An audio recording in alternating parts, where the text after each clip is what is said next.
Hello everyone, in this video we will see how to use Harvey AI.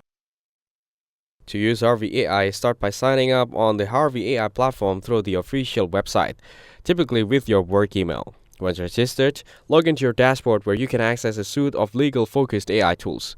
Now, choose the type of tasks you want to help with, such as drafting contracts, analyzing legal documents, or summarizing case law. Upload or paste your document into the input field and clearly state your prompt or request. Harvey will process the input using its legally trained AI model and generate a response tailored to your needs. You can then review, edit, or export the output as needed. The platform often includes tools to collaborate with the team members or manage multiple cases.